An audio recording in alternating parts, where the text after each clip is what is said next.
Hey everybody, it's Dr. William Clark here for the Dr. William Clark podcast. I'm glad to be with you for another week, another day of podcasting and talking through this idea and concept of fundraising for our nonprofits, our ministries, and the organizations that mean so much to us. We have begun transitioning to talking about this more intentionally and more deeply in our podcast. And I'm glad that you are all joining me. And thank you for those of you joining me through your podcasting platform of choice. And thank you for those who are watching on YouTube and Facebook. And when it comes to Instagram and LinkedIn, you guys are getting small pieces of this. So I encourage you on LinkedIn and on Instagram to not only watch the clips that you get to see, but to go ahead and go to drwilliampclark.com and find on the website where it says access to podcast. You can do the video or audio version of the podcast. It's up to you. But I encourage you to look at the long form because that's where you're going to get the full scope of what we're talking about in our podcast going forward. And so, we're talking about this idea of fundraising. And today, I want to address a topic with you about how to create a culture of fundraising. This particular topic, I think, speaks to why I said earlier in the year that we're not going to completely get rid of talking about leadership stuff because leadership stuff has such a huge implication on what we do from a fundraising perspective and how we approach fundraising. And without leadership being present, without the organizational strategy stuff that we've talked about being present, it becomes very difficult for any organization to establish an infrastructure of fundraising within it. And so I want this to be the first opportunity where I call out where leadership stuff still plays a role, where we used to talk about leadership conversations. This is where and why it fits, right? So this conversation about how to create a culture of fundraising, there are a number of things I want to share with you in this podcast. So I encourage you to get something out to not only to listen but also to take notes, to plug in, because I want to share some concepts with you that's going to make a impact on your fundraising this week alone. It will you'll see some immediate results there as soon as you plug this into your work. So the first thing I want to talk about as it relates to creating a culture of fundraising, I think it begins with having a set of organizational goals. And organizational goals are things that you want your organization to achieve, things you want to see happen within your organization, and that plays a significant role in all the activity the organization engages in. The organizational goals are the overarching things you want to check off, things you want to accomplish, things you want to see happen for the entity at large. And the goals itself may or may not include money. I would argue that your goals probably should include money. Maybe it's not a part of the top line of the goals where it's not necessarily publicized, but the goals should have money implications as a part of it, particularly for your nonprofit, because without having the money in place, it becomes difficult to achieve any of the programmatic outcomes, consumer-based outcomes you're targeting. We are a consumer-based, consumer-facing business and industry. We serve people. We serve community needs. We serve the needs of the greater good. And in order to do that, in order to be in a place where we can do just that, we need money.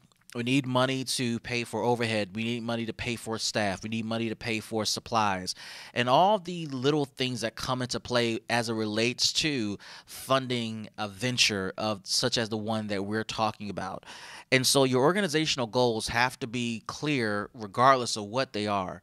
But I am saying to you that they need to include money as a part of it. How are you going to support? How are you going to pay for these goals you have? And some of you listening who are struggling with embracing this, what it means to run a nonprofit, you've had this vision and dream, and you said to yourself, man, I want to do this. And you finally got put yourself in position late last year, sometime earlier this year, to finally start your business, your nonprofit, your ministry. And you didn't realize what goes into supporting it. You can pay for yourself and fund it yourself and be the chief lone investor in your nonprofit, and that's great. But as the needs of the people you serve and the communities you serve grow, so will the need for resources. And many of you who are starting from the bottom up, right, where you're launching something, it's a passion project, it's something of interest for you, you are also launching something probably while you're working a regular job. You're working a 9 to 5, and it's difficult. It is extremely difficult to maintain your regular job as well as launching this passion project. And so when you look at that from a time perspective, you're going to be stretched thin. The more people start to pull on you, the more people start to use your resources and use your nonprofit, which is a great problem to have. But the question becomes, how are you going to fund the growth? Whether it's hiring staff, providing resources for more people, or whatever the case may be, now you got to go ahead and do more. You got to do more and serve more people. And so that becomes a huge question for a lot of people. And so that is something that you got to wrestle with. What are your goals, and how is money tied to it? Money has to be tied to what you're doing in order to support it. And I can't state enough. As we talk about money, it's not just about how much you need, but it's also how you're going to get it. It's easy to say, well, I need this, and quite frankly, we take that back. It's not easy to say how much you need, because I think a lot of people struggle with budgeting, and projecting budgets for what they think they need and what they want to accomplish. When in reality, they probably need way more than what they're saying they need.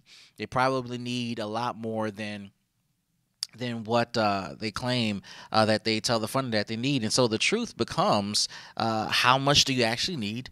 And then also, once you figure out how much you actually need, then how are you going to get it? How are you going to get the money in place? Because you cannot take your 10%, your tithe from your job, and fund an entire organization.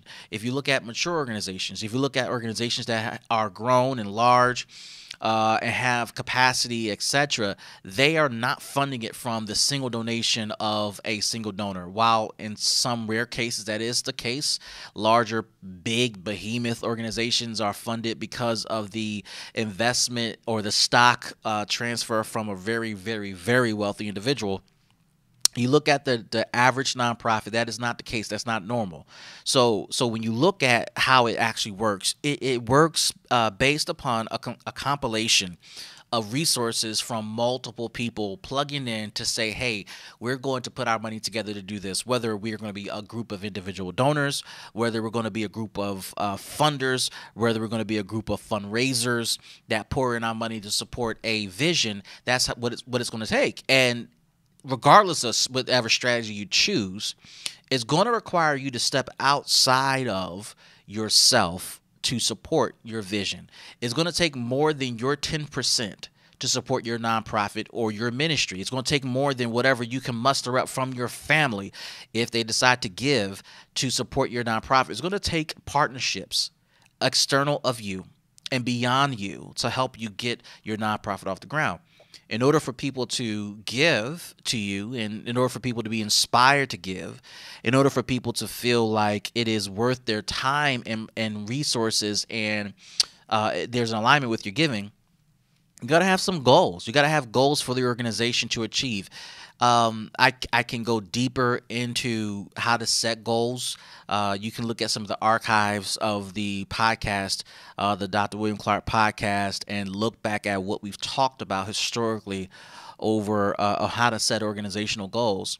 But your goals need to be clear, they need to be coherent. And if you, one encouragement I'll leave here with you for this up and coming organizations, if you are setting goals for the first time, I don't want you to feel the pressure of trying to set goals and be perfect and resolute with them, right? They're going to mature and evolve probably quite a bit over the next 1 to 5 years. And even after you mature, after a while, when you get to year 7, 10, 15, the goals do or should become more stable. But then there comes this refreshing period every 3 to 5 years where you just say, all right, what have we accomplished? What have we achieved? What have we been able to do? And we need to redo our goals and kind of go forward with making some adjustments. So don't be too hard upon yourself when it comes to setting goals. Look at some of the archived content from this podcast, and we walk you through how to set goals. So We're talking about how to create a culture of fundraising within your organization. The second thing you want to look at is after you set organizational goals, the most important thing you want to do is establish individual goals for individual people. There are countless numbers of people within and outside of your organization who going to play a role in helping you fundraise and meet your goals. And it's not enough to say, hey, you do this and you do this. There needs to be some conversations about what one's responsibility is to the organization and what their responsibility is to the fundraising platform and strategy of the organization. The specificity of that conversation is so critical. It's so needed because people can be given a thing to do and not know why they're doing it. They don't know how it connects back to the bigger picture, the bigger goals of the organization. And then people sometimes will just do stuff because they feel like it's the best thing to do when it doesn't really match up or align with the organization. I wanna challenge you as you establish individual goals for people to be super specific about what you want them to achieve. Now, notice I'm saying not what you want them to do, what you want them to achieve. The goals, the individual goals of a person is all about what they are achieving. How they do it is a different conversation. I'm not going to talk about the how because it depends on the culture of your organization. Some people have a micromanaging culture, which isn't always the healthiest. And so they may be prescriptive about what they want people to do or how they want people to execute their goals. Some of you may have a more entrepreneurial culture where people are given the license and the freedom to be creative and innovative to come to a conclusion on how, assuming that they know how, assuming that they have the skill and the capacity to do it. But you should, at a minimum, have conversations about what you want people to achieve. And their achievements should be in direct alignment with the organization's goals. If you are giving people things to achieve that does not hit or align with the goals of the organization, you're going to find a huge disconnect, and you're going to find yourself at the end of the quarter or the fiscal year struggling to find, what did Johnny do for the last 12 months? And I think this is where we get into organizational cultural trouble, where we start to put blame on Johnny when Johnny does have some culpability here. But the organization and its leadership has greater culpability because there was lack of specificity of what you wanted Johnny to achieve. Now, we talked about in organizational goals the importance of having goals that speak to and that reference resources and money. If you are unable to do just that, then you're going to struggle quite a bit to find how to help people achieve goals. So, for example, let's say the organization has a goal of raising $5 million, and the $5 million is for a community center. That is the goal of the organization. Now, you may have, depending on your position, let's assume we're talking to executive directors, let's assume we're talking to, CEOs of nonprofits. You may have a team of people who, let's say you have about 3 people that report to you, and each of those people have impact on that goal. For example, let's say your chief development officer has the goal of raising the 5 million, right?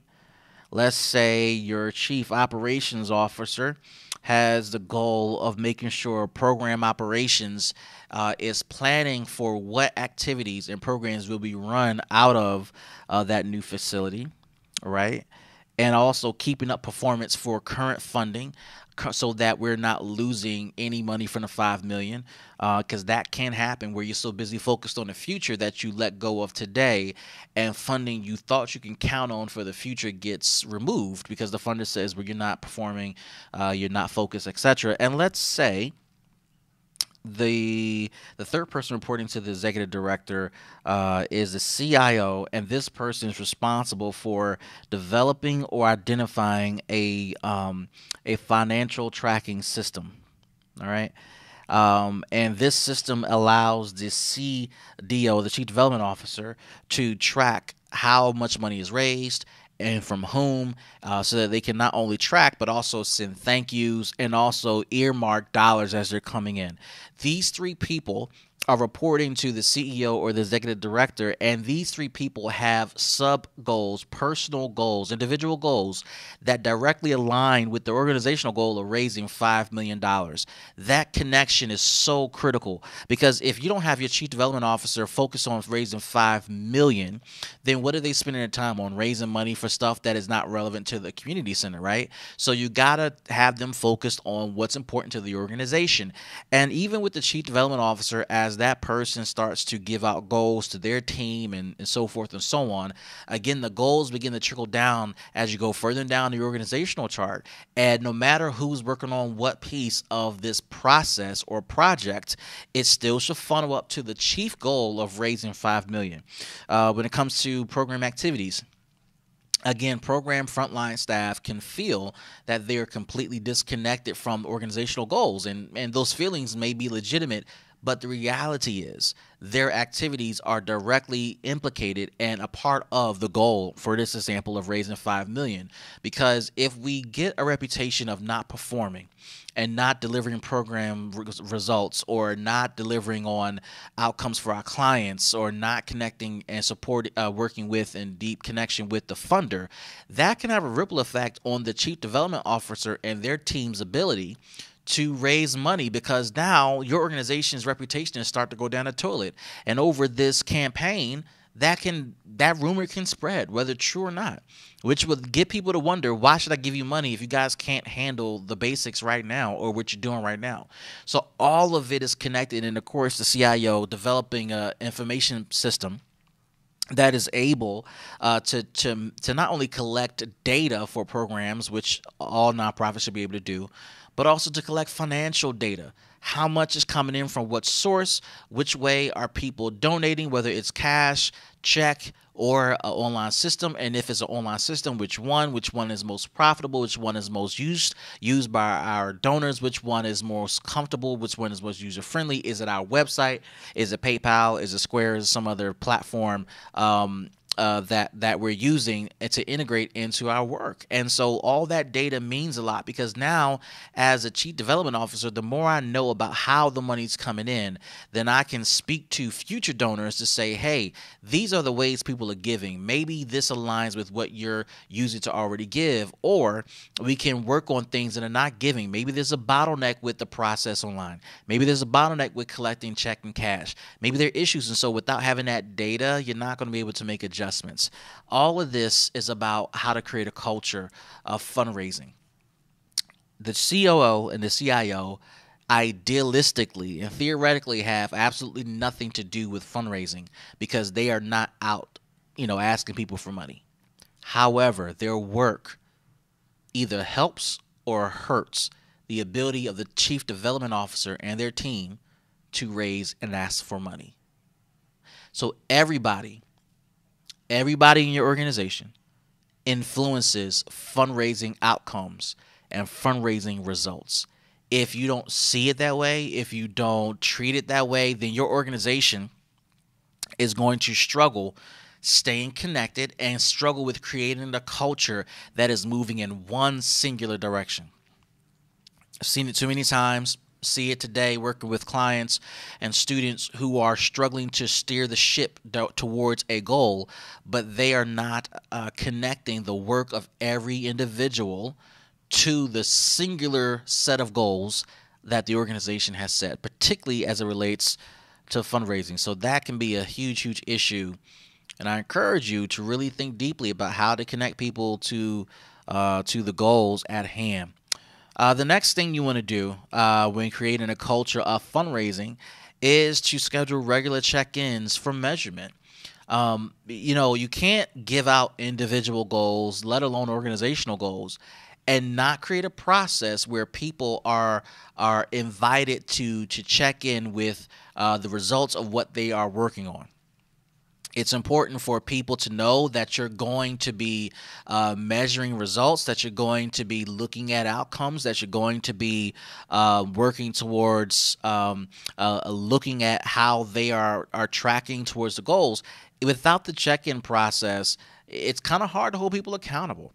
And then it's kind of hard to know how close we are to what we say we want to achieve. The check-in process, I think some people make it a punitive thing.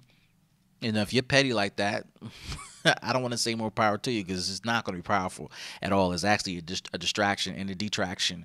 But you shouldn't be petty to use it as a punitive tool to hurt and harm people. It comes back to bite you in the butt. But the measurement process is all about looking at how close are we to the goal. And if we're not moving according to the projected schedule or pace that we identified, then the measurement of where we are and how far everybody is on their individual goals allows us to take a deeper dive into this set of goals that are not progressing as fast as we hoped. This is where you, as a leader, as a manager, exercise the gifts and skills and ability of management and leadership. Okay, management looks at the fact that we're not producing on schedule, on pace, with the output as directed or expected. The leader, and perhaps you are leader and manager, in you says, okay, now that I have pinpointed that issue, how do I influence the outcome? Whether it's influencing people, whether it's influencing processes or policies, whether it's influencing strategies or plans. Whatever I need to do to create a ripple effect of influence so that we can get some sort of traction or make the proper adjustments, changes, subtractions, or additions, that I will do from a leadership standpoint.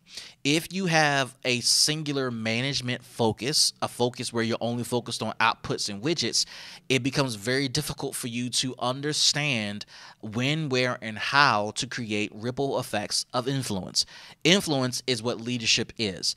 And I have seen over the years that there are a ton of managers, but a lot of managers don't know how to be leaders. In most cases, leaders know how to be managers. They know how to influence, and they know how to pinpoint what the problem is or how to manage a process. I encourage all of you listen to this podcast, leaders of nonprofits, to become a leader and still maintain your management skills, because you're going to need them both to be effective in growing your nonprofit. But you're going to have to get to the point of utilizing check-in meetings, regularly scheduled check-ins, to understand progress points and to look at how close or how far we are away from our goals. When you don't see the results you want, you have to figure out where you can influence stuff. And influence does not mean get in the weeds and just do it yourself. That is not leadership. Leadership is not about getting and doing it yourself because nobody can do it right. That is widely rejected and is not productive for you.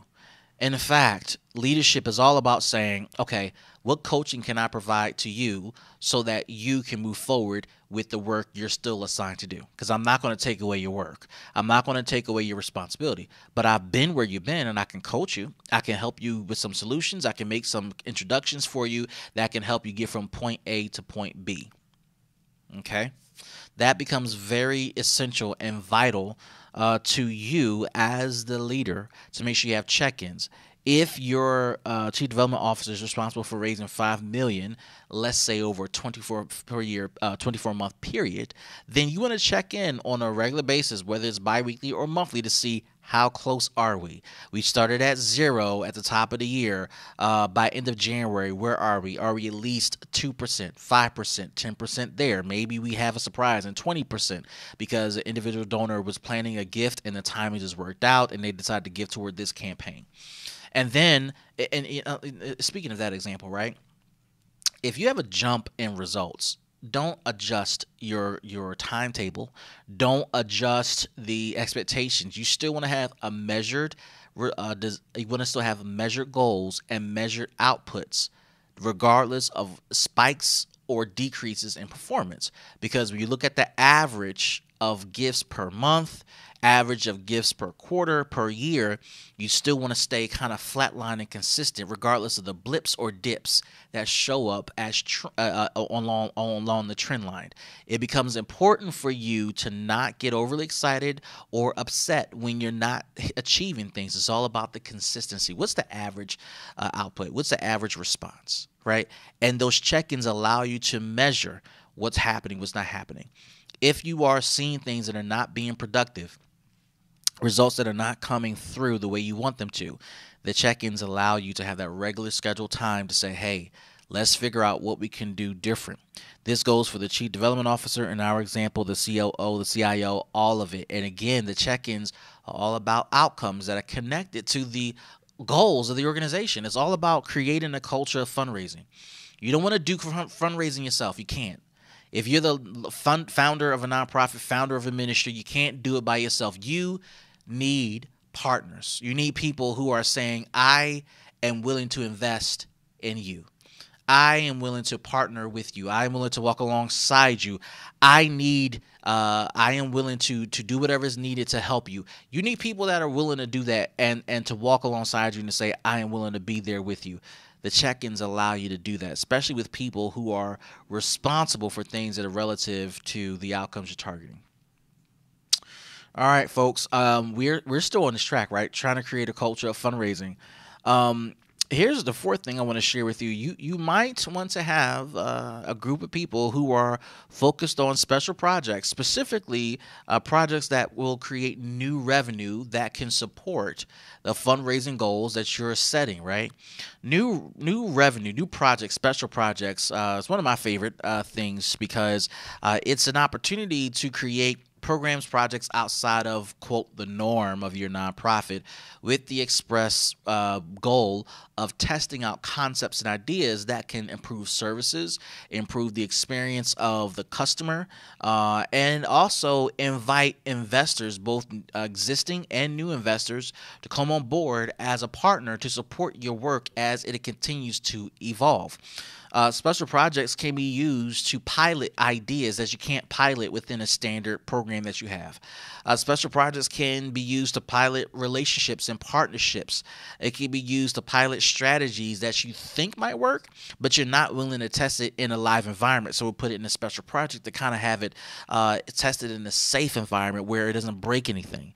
And in the nonprofit space, this is very real. It's something that I do often. It's something that I believe in. It's about testing ideas, testing concepts, testing theories, testing new ways of doing things, because you want to see improvement in the work that you're doing, and you want to offer new value, new improved value to your customers. Without that happening, without that being the case, you find yourself being really, really stale. And so that could be a very difficult proposition to make. And so special projects have a way of influencing culture. I have been in situations where special projects has influenced culture, where the culture of the organization shifted because of what we found, what we learned through a special project. Language choices have changed because of special projects. The way we label things have changed because of special projects. The way that we do business has changed because of special projects. We have taken pieces of a special project and implemented in standard programming, and now that little blip, that little change has created a whole new energy behind the program where staff are excited, the clients are excited, the stakeholders are excited, the funders are excited, and it creates new energy. Special projects can inject something into your organization that is absolutely missing. And it's the same when it comes to fundraising. When you're able to pilot special projects or concepts around fundraising, then you're able to spike up the energy that could lead to sustainable changes in your fundraising approaches. Whether it's a special project for piloting new things that funders will fund, whether it's piloting a special project of things that will create new individual donor bases, whether it's special projects that will result in you creating earned income strategies, earned revenue for your nonprofit.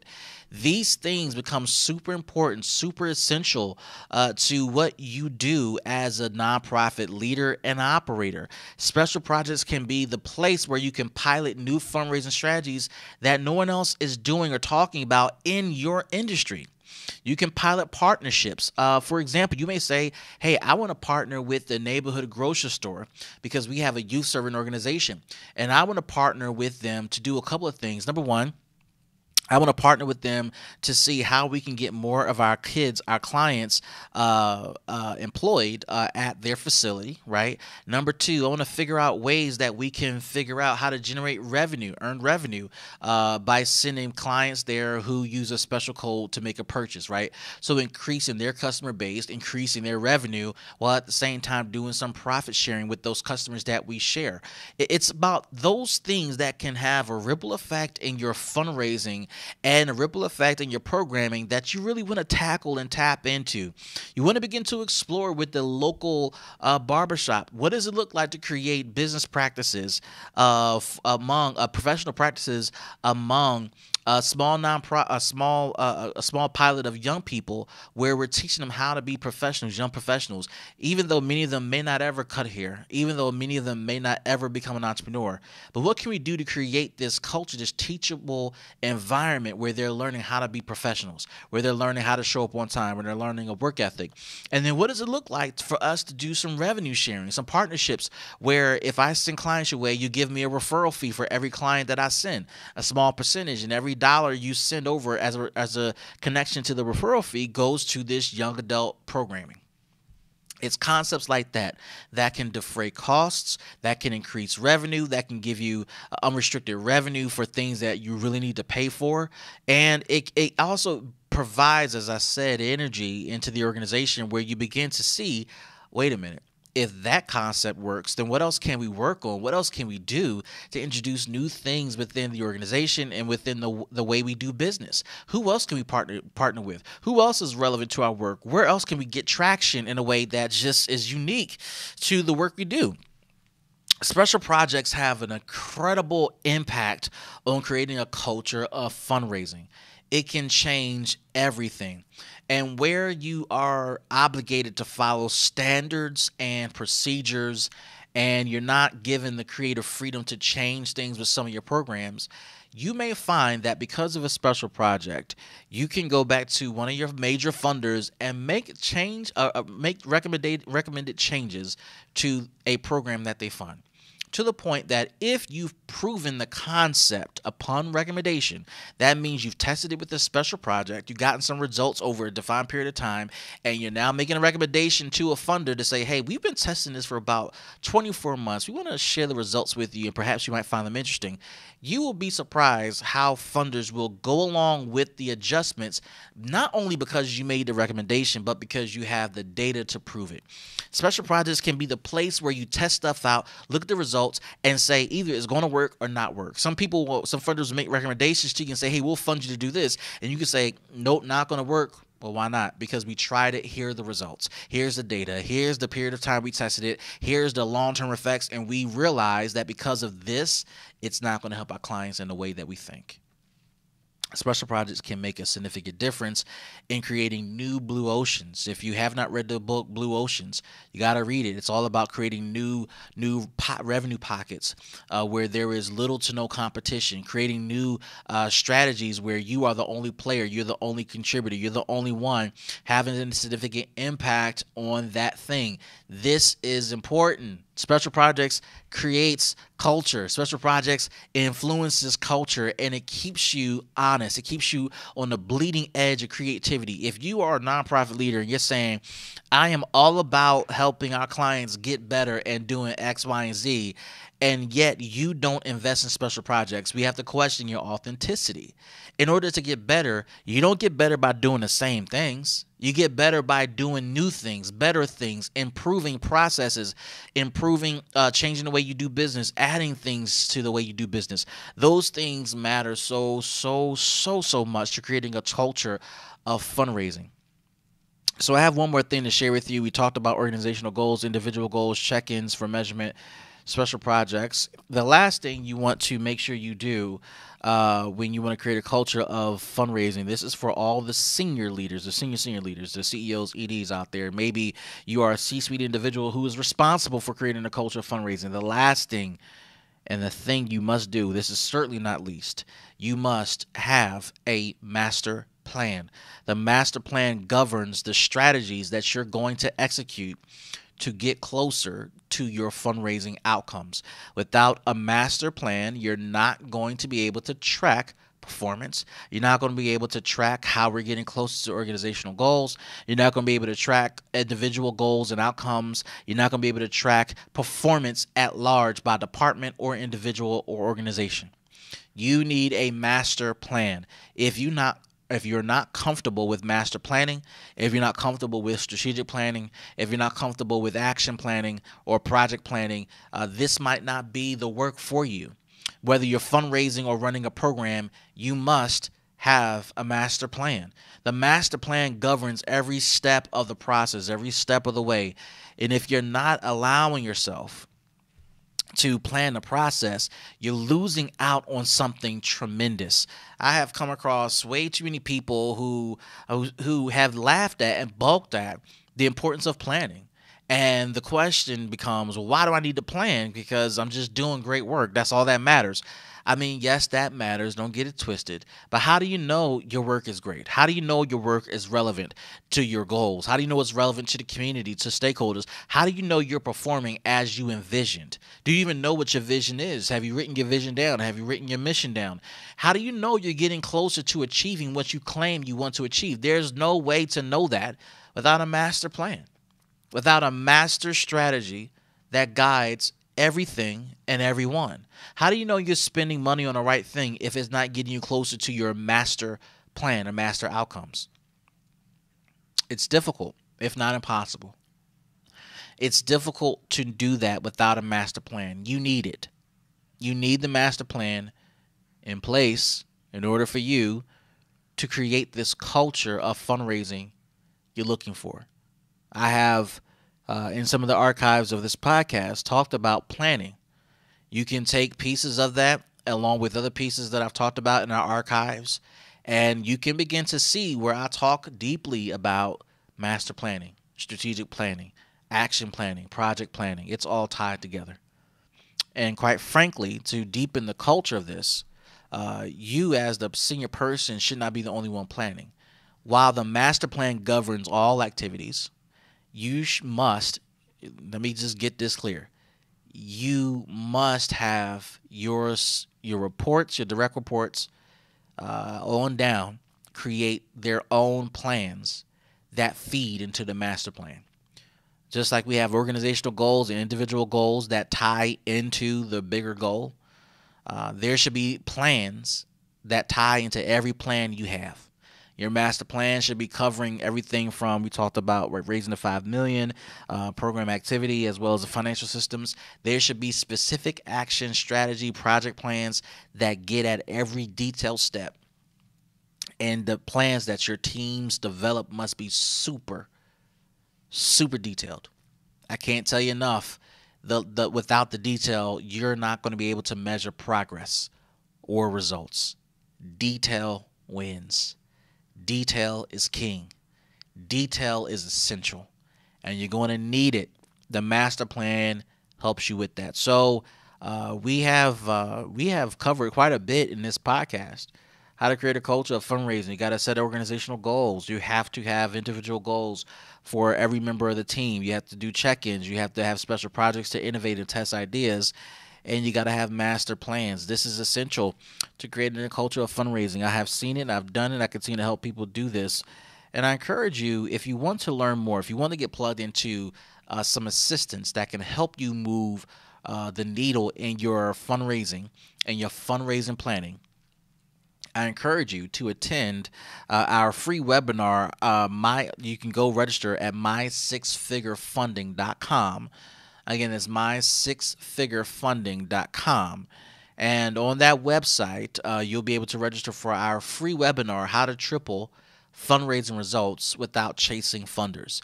That webinar talks about and reveals my 3 secrets on how I triple fundraising results without chasing funders. And there's a special offer at the end. You got to stay to the end to get your special gift and your special offer. And so I encourage you all to attend to watch that particular webinar. I encourage you all to plug into what we're doing, what we got going on. It is important that you learn how to create a culture of fundraising. It's essential. I can't tell you enough. So you want to go to my6figurefunding.com, my6figurefunding.com. Register for our upcoming webinar that's going to be coming up this week. And I look forward to learning with all of you and growing with all of you at my6figurefunding.com. We will be teaching on how to triple fundraising results without chasing funders. This is Dr. William Clark for the Dr. William Clark podcast. We'll see you in the next show. Peace.